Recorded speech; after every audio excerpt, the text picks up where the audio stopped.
തൊഴിലും പൊറുതിയുമൊക്കെ തേടിക്കൊണ്ട് ഒരു സംഘം തമിഴ്നാട്ടുകാർ നമ്മുടെ കേരളത്തിൽ വന്ന് പാർപ്പ് തുടങ്ങി എന്ന് സങ്കല്പിക്കുക. കാരണം നമ്മുടെ നാട് അത്യാവശ്യം നല്ല കാലാവസ്ഥയാൽ സമ്പന്നമാണ്. നല്ലൊരു സാമൂഹ്യ സൗഹൃദ സാഹചര്യം, ജീവിക്കാൻ കൊള്ളാവുന്ന നിലയിൽ ഇവിടെ പരുവപ്പെട്ട് നിൽപ്പുണ്ട്. നല്ല ജലസമൃദ്ധി നമുക്കുണ്ട്, ഫലഭൂഷ്ടമായിട്ടുള്ള മണ്ണുണ്ട്. അങ്ങനെ എല്ലാ നിലയിലും ജീവിക്കാൻ കൊള്ളാവുന്ന ഒരു പ്രദേശമാണ് നമ്മുടെ കേരളം.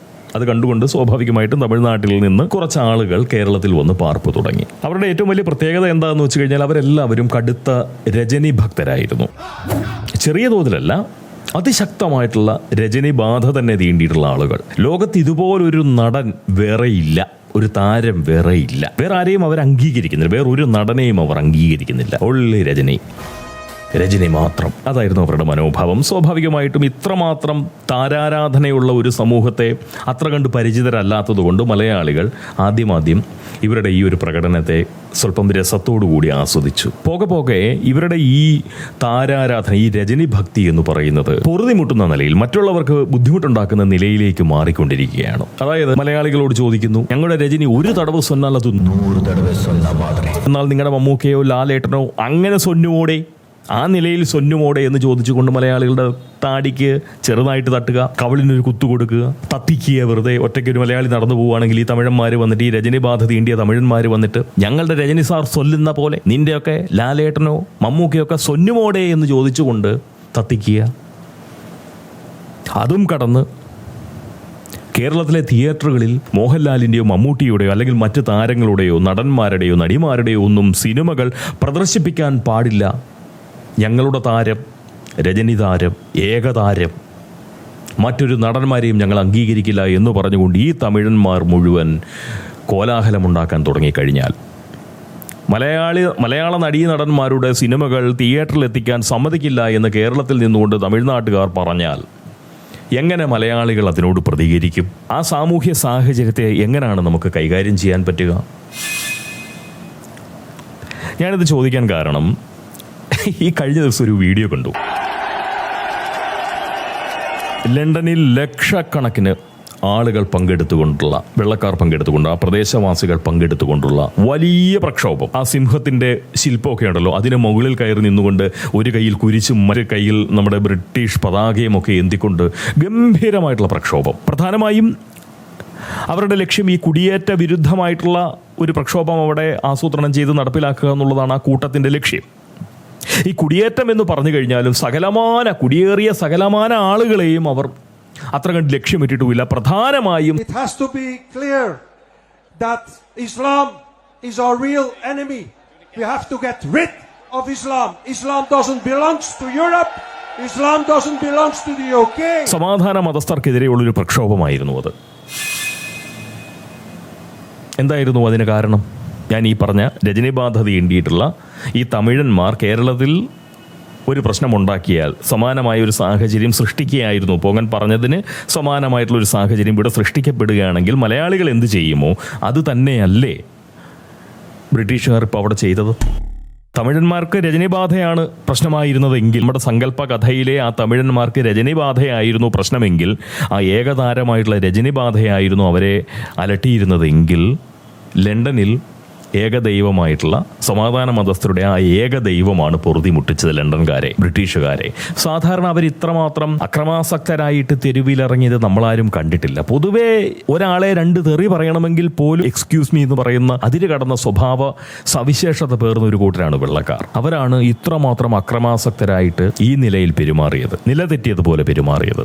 അതായത് ഏത് നാട്ടിലായാലും, ഏത് സാംസ്കാരിക, സാമൂഹിക, സാമ്പത്തിക സാഹചര്യങ്ങൾ എത്രത്തോളം ഉന്നതമായ ഒരവസ്ഥയിൽ കഴിയുന്ന പ്രദേശത്തെ മനുഷ്യരായാൽ പോലും അവരുടെ നിലതെറ്റി അവർ സാധാരണ മൃഗീയ വാസനയോടുകൂടി, അസഹിഷ്ണുതയോടുകൂടി ഇങ്ങനെ സഹജീവികൾക്ക് നേരെ എടുത്ത് ചാടണമെങ്കിൽ, അങ്ങനെ ചാടിക്കണമെങ്കിൽ സത്യത്തിൽ ഏതൊരു മനുഷ്യൻ്റെയും സ്വഭാവത്തിൽ കലരാനിടയുള്ള ഒരു സ്വഭാവ ദൂഷ്യത്തെയാണ് ശരിക്കും പറഞ്ഞു കഴിഞ്ഞാൽ ഭയക്കേണ്ടതും ഗൗരവത്തോടെ കാണേണ്ടതും. അതായത് ഞാൻ പറഞ്ഞത് ഇത്ര മാത്രമേ ഉള്ളൂ, ഒരൊറ്റ സ്വഭാവ ദൂഷ്യം, അതിൻ്റെ പുറത്ത് എന്തെല്ലാം പ്രശ്നങ്ങൾ ലോകത്തിൻ്റെ ഏത് മുക്കിനും മൂലയ്ക്കും ഉണ്ടാക്കാൻ കഴിയും എന്നു പറയുന്നതിൻ്റെ തെളിവാണ് ലണ്ടനിൽ ലക്ഷക്കണക്കിന് വന്ന ബ്രിട്ടീഷുകാർ ഇപ്പോൾ നടത്തിയിട്ടുള്ള ഈ പ്രക്ഷോഭം. അതായത് വകതിരിവില്ലായ്മ എന്ന് പറയുന്ന മനുഷ്യരിൽ കാണപ്പെടുന്ന ഏറ്റവും വൃത്തികെട്ട ഒരു സ്വഭാവ ദൂഷ്യമാണ് ഇന്ന് ലണ്ടനിൽ ഈ നിലയിലുള്ള ഒരു പ്രക്ഷോഭത്തിന് കാരണമായിട്ടുള്ളത്. ആരുടെ? സമാധാന മതസ്ഥരുടെ വകതിരിവില്ലായ്മ. നമ്മുടെ മാതാപിതാക്കൾക്ക്, നമ്മുടെ അച്ഛനമ്മമാർക്ക് ഏറ്റവും കൂടുതൽ സ്വീകാര്യതയും ഏറ്റവും കൂടുതൽ ബഹുമാനവും ഏറ്റവും കൂടുതൽ ആദരവും ഒക്കെ കിട്ടുന്നത് എവിടായിരിക്കും? നമ്മുടെ വീടിൻ്റെ, നമ്മുടെ തറവാടിൻ്റെ, നമ്മുടെ കുടുംബത്തിൻ്റെ തിണ്ണയിലായിരിക്കും. ആ അതിരിനപ്പുറത്തേക്ക് കടന്നു കഴിഞ്ഞാൽ അയൽവാസിയുടെ പറമ്പിലേക്ക് നമ്മൾ കാലെടുത്തു വയ്ക്കുന്ന നിമിഷം നമുക്ക് പല അവകാശങ്ങളും നഷ്ടപ്പെടും. നമ്മൾ അവിടെ ഒരു അതിഥി ബുദ്ധിയോടുകൂടി മാത്രമേ അവരുടെ പറമ്പിൽ പ്രവേശിക്കാവുള്ളൂ, അല്ലേ? ആ ഒരു ബോധം നമുക്കില്ലെങ്കിൽ നമ്മുടെ വീട്ടിൽ നമുക്ക് കിട്ടുന്ന ആദരവോ അതല്ലെങ്കിൽ നമ്മൾ നമ്മുടെ കാരണവന്മാർക്ക് കൊടുക്കുന്ന അതേ ആദരവും ബഹുമാനവും അയൽക്കാരനും അതുപോലെ കൊടുക്കണമെന്ന് പറഞ്ഞു കഴിഞ്ഞാൽ അത് നടപ്പിലാവില്ല. ആ സ്വീകാര്യത ലഭ്യമാകുന്നത് എങ്ങനെ? അയൽക്കാരൻ നമ്മളെ മാനിക്കണമെങ്കിൽ നമ്മുടെ കയ്യിലിരിപ്പ് വളരെ നല്ലതായിരിക്കണം. ആ വ്യക്തിക്ക് സഹിക്കാൻ കഴിയുന്ന നിലയിൽ, ആ വ്യക്തിക്ക് ഭീഷണിയാവാത്ത നിലയിൽ, അവരോട് സഹകരണ ബുദ്ധിയോടുകൂടി ഒരു സമഭാവനയോടുകൂടി പെരുമാറുന്ന അയൽപക്കമാണെങ്കിൽ മാത്രമേ ഒരു സൗഹൃദാന്തരീക്ഷം പോലും ഉണ്ടാവുള്ളൂ. നമ്മൾ നിരന്തരം അയൽവാസിയെ ചൊറിഞ്ഞു നമ്മൾ അവർക്ക് നേരെ ഭീഷണി മുഴക്കിക്കൊണ്ടിരിക്കുക, അവരുടെ അതിര് മാന്തിക്കൊണ്ടിരിക്കുക, പ്രശ്നങ്ങൾ ഉണ്ടാക്കിക്കൊണ്ടിരിക്കുക. അങ്ങനെയാണെങ്കിൽ പോലും നമുക്ക് സമാധാനത്തോടെ ജീവിക്കാൻ പറ്റില്ല.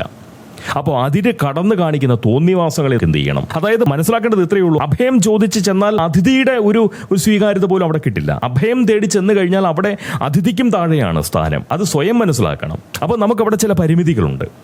അവിടെ അവകാശം നമുക്ക് ചോദിക്കാൻ പറ്റില്ല.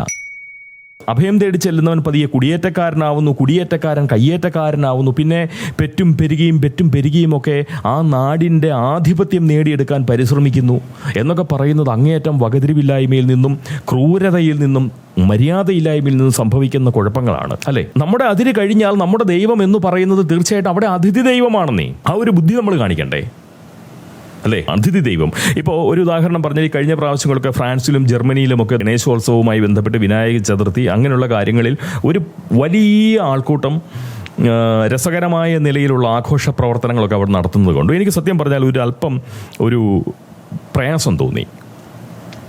കാരണം ഗണപതി നമ്മുടെ ഈ നാട്ടിൽ തീർച്ചയായിട്ടും നമ്മുടെ സ്വന്തം ദൈവമാണ് എന്ന് പറയുമ്പോൾ, ജർമ്മനിയിലും ഫ്രാൻസിലും ഗണപതി അവിടെ എത്തുമ്പോൾ അതൊരു അതിഥി ദൈവം മാത്രമാണ്. തീർച്ചയായിട്ടും അങ്ങനെയാണ്. അപ്പോൾ അതിന് വേണ്ടുന്ന ചില വകതിരിവുകൾ നമ്മുടെ ഭാഗത്തു നിന്നുണ്ടാവണം. ഒരു പരിധിവരെ അവരത് ആസ്വദിച്ചു എന്നുള്ളത് സത്യമാണ്. അവരുടെ കാരണം വെള്ളക്കാരും അവിടുത്തെ പ്രദേശവാസികളുമൊക്കെ ഈ ഗണേശോത്സവം കണ്ടുകൊണ്ട് ഫോട്ടോ എടുക്കുന്നു, വീഡിയോ എടുക്കുന്നു, അവരത് ആസ്വദിക്കുന്നു, ഒക്കെ ശരി തന്നെയാണ്. ഒരു പക്ഷേ അവരത് സഹിക്കാൻ തയ്യാറാവുന്നത് ഇത് വർഷത്തിൽ ഒന്ന് മാത്രം സംഭവിക്കുന്ന ഒരു കാര്യമാണ് എന്നുള്ളത് കൊണ്ടായിരിക്കാം. അതല്ലെങ്കിൽ അനുവാദം കൊടുത്തത് കൊണ്ട് നടത്തുന്ന പരിപാടികളായിരിക്കാം അത്. അതുകൊണ്ട് തന്നെ അവിടെ ഒരു സൗഹൃദ ഭാവം പൊതുവെ ഹൈന്ദവരിൽ കാണപ്പെടുന്നു എന്നുള്ളത് കൊണ്ടും ഒരു ആധിപത്യ സ്വഭാവം അവർ പ്രകടിപ്പിക്കാത്തത് കൊണ്ടും ഇത് വർഷത്തിൽ ഒരിക്കൽ മാത്രം നടക്കുന്ന സംഭവമായതുകൊണ്ടുമായിരിക്കാം അവരത്ര സഹിഷ്ണുതയോടുകൂടി അതിനെ സമീപിക്കുന്നത്. പക്ഷേ എങ്കിൽ പോലും ഭഗവാൻ വിനായകൻ സ്വാഭാവികമായിട്ടും ഫ്രാൻസിലും ജർമ്മനിയിലുമൊക്കെ എത്തുമ്പോൾ അതിഥി ദൈവം തന്നെയാണ്. നമ്മുടെ ഇവിടെ കർത്താവ് സ്വാഭാവികമായിട്ടും ഇന്ത്യ മഹാരാജ്യത്തിലേക്ക് വരുമ്പോൾ അതിഥി ദൈവമാണ്. സമാധാന മതസ്ഥരുടെ ദൈവവും അതിഥി ദൈവമാണ്. നമ്മുടെ ഈ മണ്ണിനെ സംബന്ധിച്ച് നോക്കുമ്പോൾ നമ്മൾ വളരെ ബഹുമാനത്തോടുകൂടി ആദരവോടുകൂടി ആ ഒരു സ്വന്തം പോലെ ചേർത്ത് വെക്കുന്നുണ്ട് എന്നുണ്ടെങ്കിൽ അത് ഈ ഭാരതത്തിൻ്റെ സവിശേഷതയാണ്, ഹൈന്ദവരുടെ സവിശേഷതയാണ്. ഇതേ സ്വീകാര്യത നമുക്ക് നമ്മുടെ ദൈവങ്ങൾക്ക് പുറത്ത് കിട്ടണമെന്നില്ല. അവിടെ അവർ അതിഥി ദൈവങ്ങളാണ്. അവിടെ ആധിപത്യ സ്വഭാവം കാണിച്ചാൽ ഉപദ്രവിക്കപ്പെടും.